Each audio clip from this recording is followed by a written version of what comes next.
So, anyways, on to the news. And first off, I want to say this. Um, hashtag fuck 2016. You are the fucking worst. You took another. We are and okay. I'm gonna preface this way. We started the year losing big talent. We are ending the year losing big talent. Yes, I'm I calling. No, no, no. Yes, I'm calling him big talent. Because that's my fucking childhood right there. Is watching his show. Um, we don't usually cover passing aways, unless it's something someone instrumental in one of our lives, or if we think okay, yeah, this is an instrumental person. And this actor is Alan Thicke. He passed away at the age of 69. And I will let you know there's an autoplay on that thing because why not? But Alan Thicke, known as the father on as Dr. Jason Seaver on Growing Pains, um, passed away earlier today at says about noon, where he was rushed to Providence St. Joseph's Medical Center before he died. The actor had been playing hockey with his 19-year-old son when Thicke suddenly passed away. He was born in Canada and all that stuff, and started in Growing Pains. The family friendly romp followed Thicke's character as he began to work from home when his wife reignited her career as a reporter. Um, and yeah, the after Growing Pains, he became known for his musical work and hosting experience. The actor created theme songs for Different Strokes, Wheel of Fortune, and even Growing Pains. Um, he had even done stuff today. He was on the second episode of This Is Us. He was on Tosh Point oh, Celebrity Wife Swap, American Dad. Um, he was even on. He recently appeared on the reboot of Fuller House on Netflix. And yeah, I mean, it's really sad to see this guy go, because when I say my childhood, I mean this was my childhood when Growing Pains came out, and it was the show that I watched because my sister had the TV at the time. And but it quickly turned into, yeah, I like the show as well. I mean, it wasn't Spider-Man or X-Men or like whatever other shows were on, but yeah, or like Bobby's World. Um, yeah, kids, remember Bobby's World with Howie Mandel? Um, but yeah, I mean, this is a guy that will be missed, and this is a big reason why I say he's a great that is leaving us, because I mean the dude did good stuff. Um, yeah, I mean, I was gonna make some cocky comment about the fact that we don't compare him to David Bowie or Prince or even Lemmy, but no, Alan Thicke is beloved, and he's a guy who's had a tremendous sense of humor about the fact that he was seen as the dad from a sitcom. I watched Growing Pains when it was on for a while. It was kind of like the lighter version of Family Ties. Like I was watching Family Ties on yeah, NBC, and then all of a sudden Growing Pains came out on ABC a couple years later, and it was still kind of that same vein. It was the three kids. It was the nuclear family sort of thing, but it was very endearing, hmm and you kind of you grew up with the kids, although someone went batshit fucking crazy. Uh, but Alan Thicke, after doing that, he did a talk show for a while. He would let himself be in anything that he could be in, and would let himself make fun of himself. He had a great sense of humor about things that he was doing just in general. He's a really talented dude. yep. I don't know that I've ever listened to his music other than the stuff that he wrote for shows or when he was singing on Growing Pains. I remember him and Mike doing old time rock and roll. But yeah, I mean, he's not a national treasure here. He's a Canadian national treasure, but he's still a big deal here. It's kind of too bad that his son is such a wacko. But in general, yeah, I get it. I feel like they're kind of fucking toying with us at the end of the year. Like, what else can we get in the last couple of weeks of December to really fuck it up for everybody. What else can we do? I've said this a couple of times, is like Keith Richards better watch his fucking back, because 2016 is going to kill him just to prove that it can.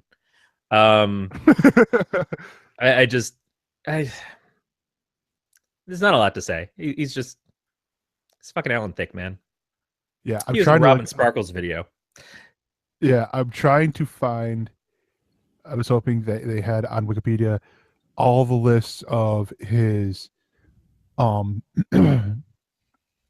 his TV show jingles, because he did quite a bit of TV show appearances.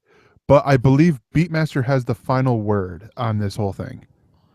Fall 2016. Fucking bitch.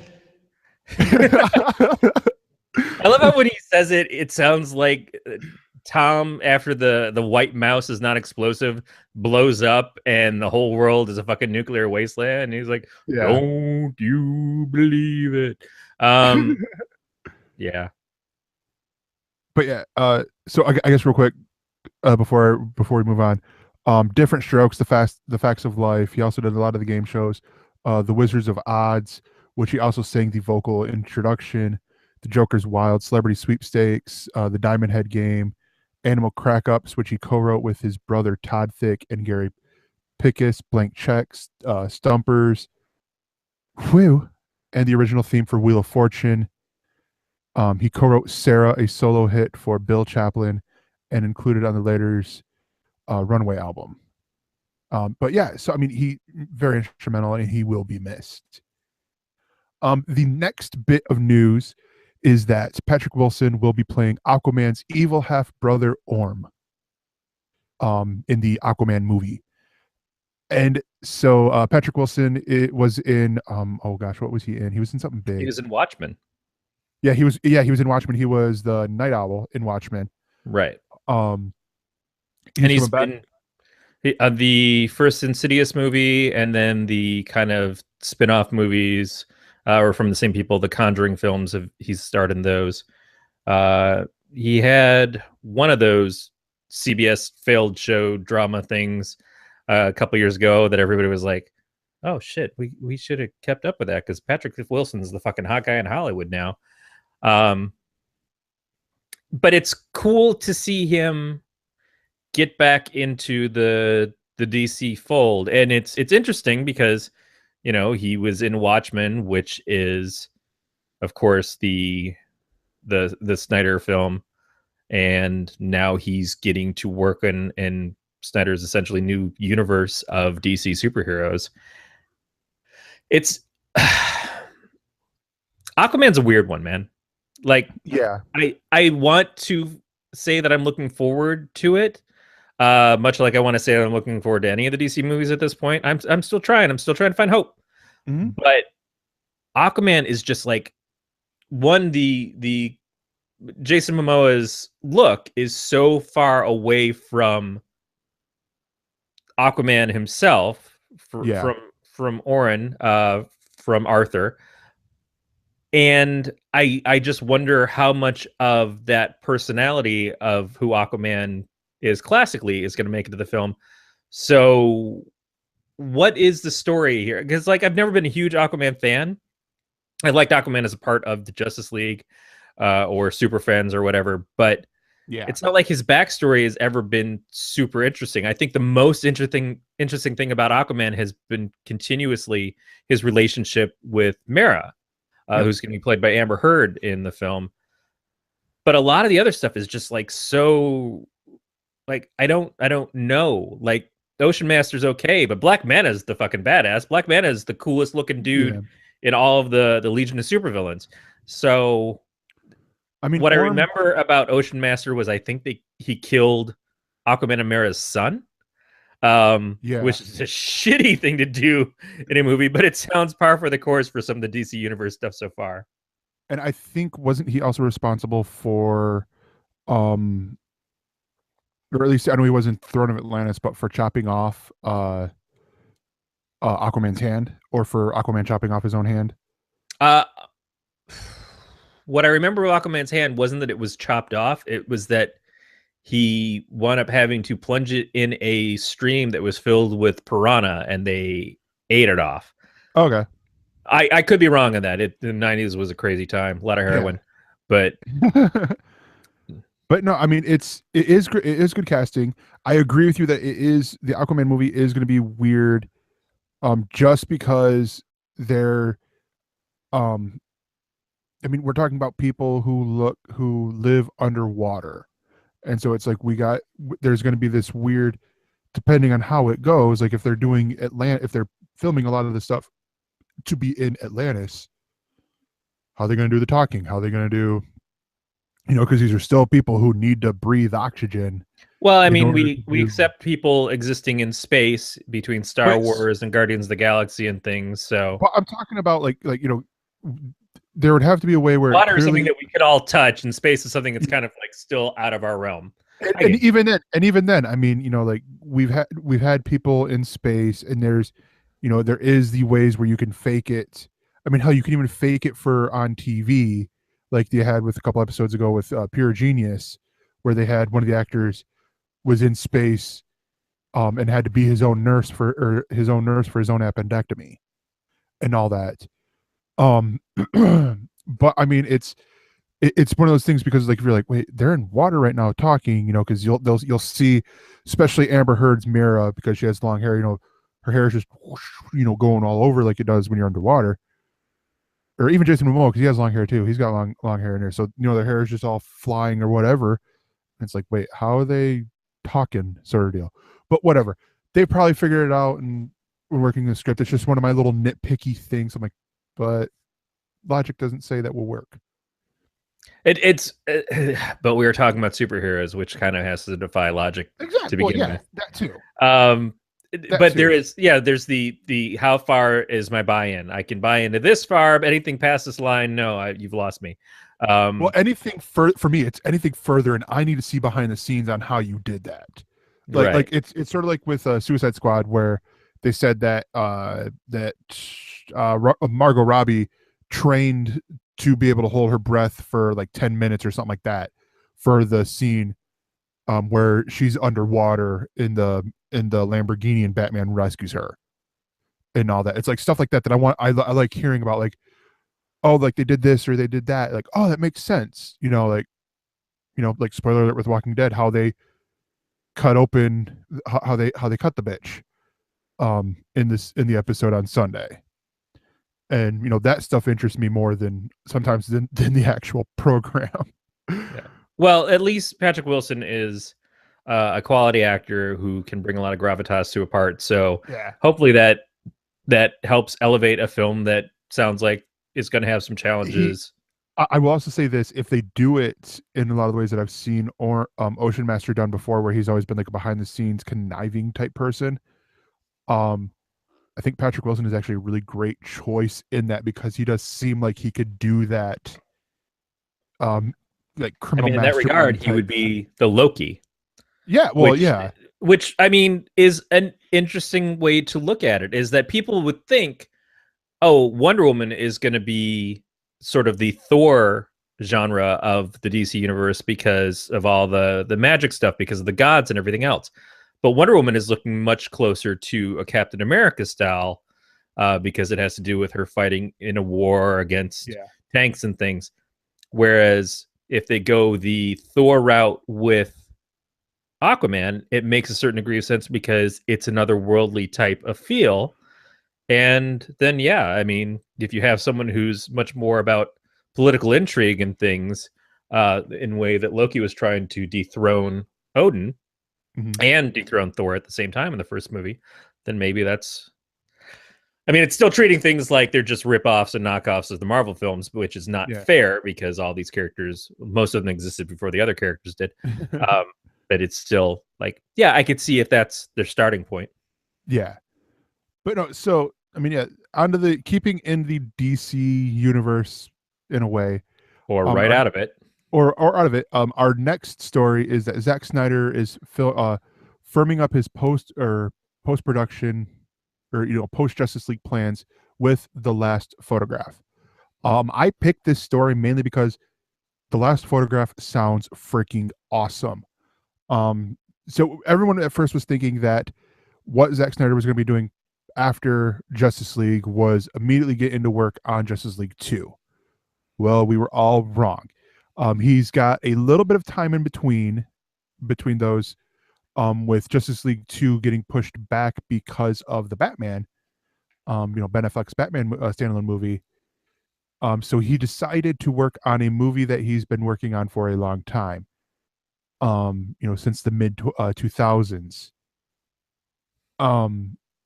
This was after his success in 300, but the rights lapsed on this.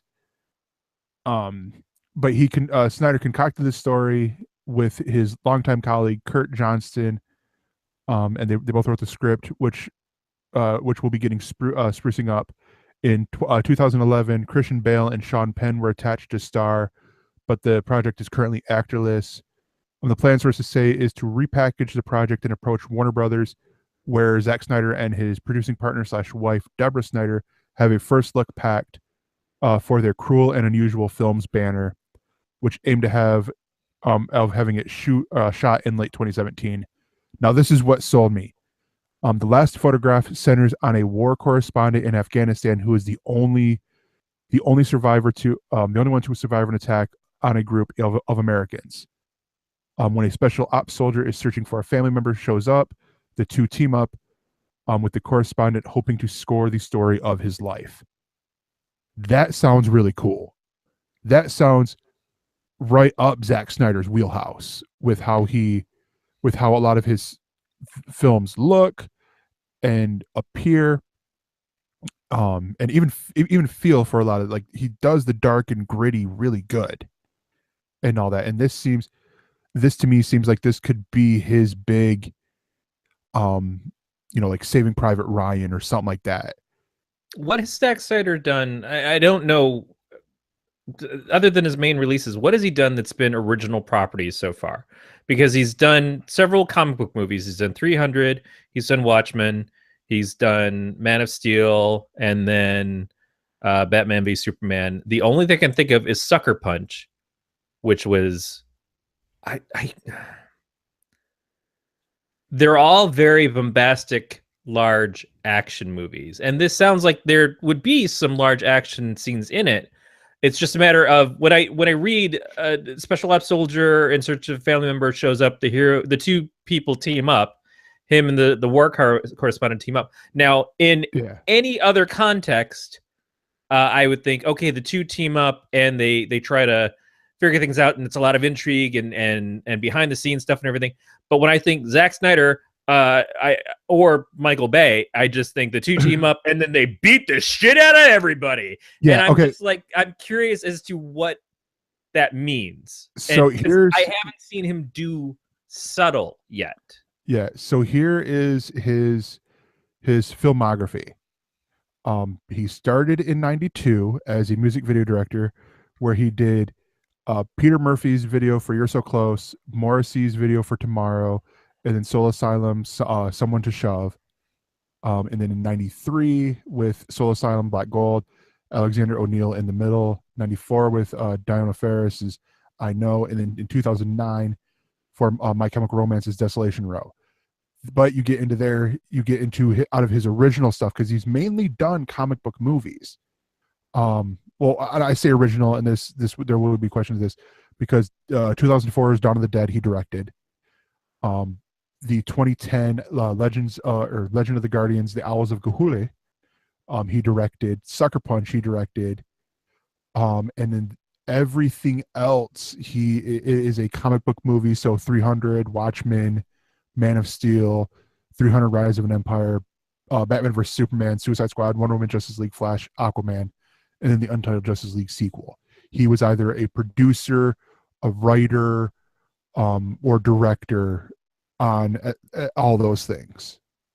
Yeah, it's just like I don't want to. I know that Snyder's style is not. It does not cater to my tastes, which is absolutely fine. And I'm not implying that he's not a skilled filmmaker or anything else like that. It's just when I hear the description of this, I'm not as excited, because Snyder hasn't done anything that makes me think that it's a like I don't know what this is. I really can't read that description and have any idea as to what Snyder would do with it other than fucking Lethal Weapon on steroids in Afghanistan. But that's okay, because if that's a movie you want to make, sure, that caters to his audience, that caters to a big audience who likes action movies anyways, and that's perfectly fine.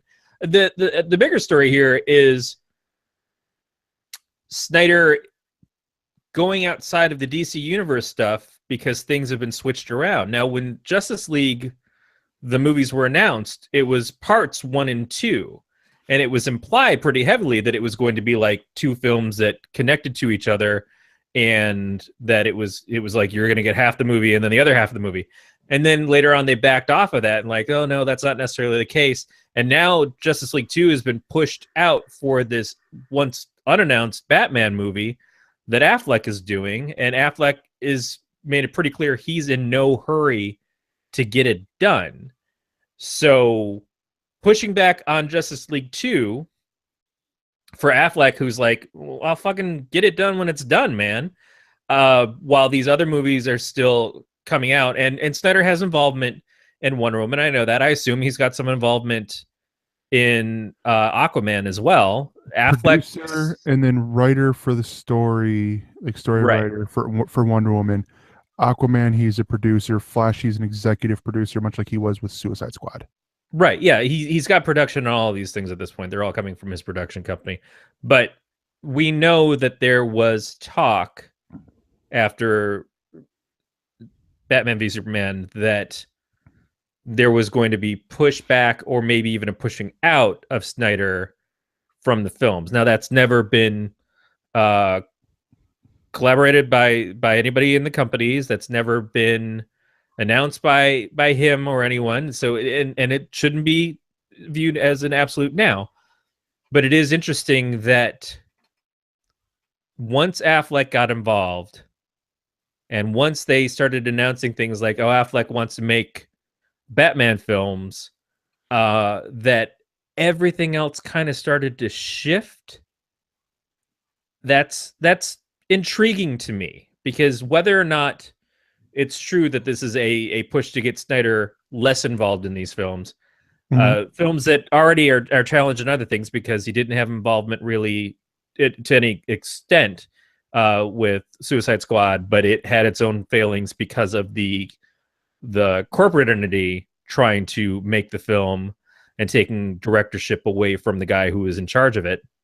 And it's funny how that's the reverse of what people feel the issues are with Batman v Superman. With Batman v Superman, they're like, I wish somebody would have come in and just fucking put the boot down on Snyder's neck and said, you motherfucker, you're going to do Batman, you're going to do Superman, you're going to do them right. And then over at Suicide Squad, it's like, God damn it, why can't corporate keep their dicks out of the mix, you know? And why'd they have to come in and screw up what could have been a good movie? We're always going to find excuses of why something doesn't work, and we may be correct, we may be way, way off, or maybe it's just the best movie that could ever fucking possibly be. It was always going to be this way. You've always been here. I don't know, but I do think that this is going to feed more into that rumor of is Snyder being politely shoved aside, like placated, like, hey, you know, you wanted to make this dream movie for a few years? Yeah, we're going to let you do that. And get the fuck away from Justice League. You know, I don't know. Yeah, I do think though it's like that. I hope, this is my hope, you know, because we're comic book nerds, we are going to compare the two companies. That DC is realizing that the biggest successes with Marvel are not in that every movie is the same, but with different characters, you know, same style, same director, same writers, all that stuff.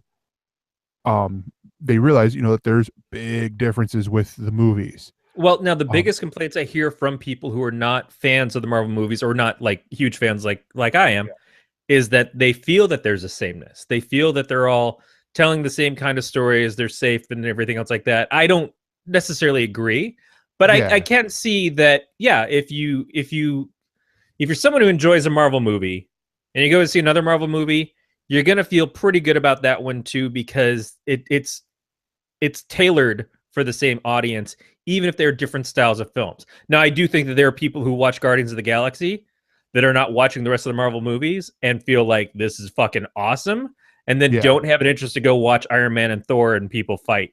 But I think that's a little bit different. But if you watched Doctor Strange, it feels very much akin to Iron Man when Iron Man was introduced. Yeah. If you watch Ant-Man, it's very akin to those things. Other than the heist aspect, they introduce new elements. They Yeah, do that's what I have mean. a familiarity. There might be a familiarity to them, but still, it's a familiarity. Not, it's the same thing. We just swap out characters, but there are these elements that they introduce. Like, for example, like the heist element out of Ant-Man, or the political thriller out of Winter Soldier, and stuff like that. Yeah, if you watch And- Captain America: The First Avenger, and then you watch Captain America: Winter Soldier, or even if you jump straight to Civil War, they look different. They Yeah. feel different. The pacing is different. And now that they're two different directors, but they're also meant to be different art styles. They're different writing. It's all very different. So I think what you're more or less pointing out is that it's not a singular voice with the Marvel movies. Exactly. If you watch Iron Man 2 and then you see Shane Black do Iron Man 3, I love Iron Man 3, but I love all the Iron Man movies. But Iron Man 3 stands out to me because it's Shane Black doing it, and Shane Black's style is very different. Mhm. What they didn't do is become beholden to any one creator or director. And so far, we've only had 2 directors in the current DC universe. And we're getting a third with Wonder Woman, but with Snyder's kind of style put into it. Yeah. I don't know. It's I do love Beatmaster's comment that from his input here of he wants Berlanti to slam his 5-pound dick on WB's exec table and demand a TV to movie transition. In which case, I have to point I'll beat you to it. I will point out for you that Berlanti was the writer for the movie that we claim that does not exist, and I'm wearing their shirt, the Green Lantern movie. The movie that almost, or basically did for a while, kill Ryan Reynolds' career, according to his own words. The other thing is like, those were Deadpool's I words. cannot, in good conscience, say anything good about the Berlanti verse right now. Like, I am seriously ready to hose those shows off of my fucking DVR. I am out of love with the DC universe as far as television programming. And it's almost worse than the movies, because the movies end and the TV shows just go fucking on and on and on. Yeah. All right. Well, on that note, on that bombshell, if you will, we will be right back